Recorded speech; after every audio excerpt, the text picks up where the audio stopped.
அரசியல் கட்சிக்கும் தனி பெரும்பான்மை கிடைக்கவில்லை என்றால் ஆளுநரின் கடமை என்ன என்றும் அவர் கேள்வி எழுப்பியிருக்கிறார். விவரங்களை செய்தியாளர் ராஜேஷிடம் தகவல்களை கேட்கலாம். ராஜேஷ், ப. சிதம்பரம் என்ன தெரிவித்திருக்கிறார்?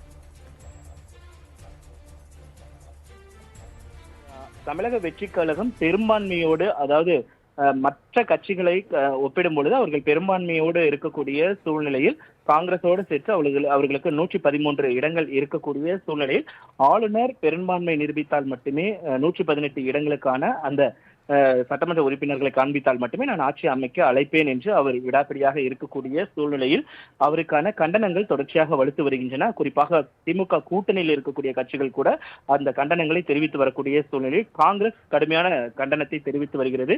குறிப்பாக ப. சிதம்பரம் தனது எக்ஸ்தலத்தின் வாயிலாக பல்வேறு கேள்விகளை ஆளுநருக்கு எழுப்பியிருக்கிறார். சட்டமன்ற தேர்தலில் எந்த அரசியல் கூட்டணிக்கும் அல்லது அரசியல் கட்சிக்கும் தனி பெரும்பான்மை கிடைக்கவில்லை என்றால் ஆளுநரின் கடமை என்ன என்று அவர் கேள்வி எழுப்பியிருக்கிறார். சட்டமன்ற உறுப்பினர்களின் எண்ணிக்கை அடிப்படையில் முதன்மை கட்சியின் தலைவரை ஆட்சி அமைக்க அழைக்க வேண்டும். இதுதான் அரசியல் விதி, இதுதான் நாடாளுமன்ற மரபு. அந்த கட்சியின் தலைவர் தனக்கு பெரும்பான்மை ஆதரவு இருக்கிறது என்று நிரூபிக்க வேண்டிய களம் சட்டமன்றம், ஆளுநர் மாளிகை அல்ல. இது உச்சநீதிமன்றத்தின் தீர்ப்பு என்று உச்சநீதிமன்றத்தினுடைய அந்த 1994 மேற்கோள் காட்டியிருக்கிறார். மேலும் இந்த விதியை விலக்கி வலியுறுத்தி தமிழ்நாட்டின் அரசியல் கட்சிகளை நான் பாராட்டுகிறேன் என்றும் அவர் குறிப்பிட்டிருக்கிறார்.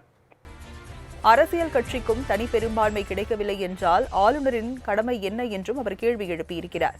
விவரங்களை செய்தியாளர் ராஜேஷிடம் தகவல்களை கேட்கலாம். ராஜேஷ், ப. சிதம்பரம் என்ன தெரிவித்திருக்கிறார்?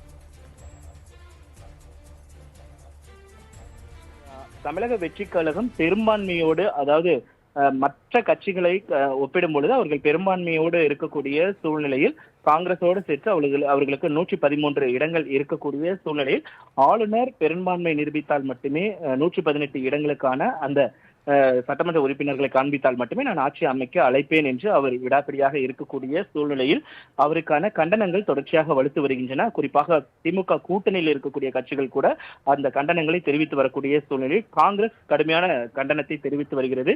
குறிப்பாக ப. சிதம்பரம் தனது எக்ஸ்தலத்தின் வாயிலாக பல்வேறு கேள்விகளை ஆளுநருக்கு எழுப்பியிருக்கிறார்.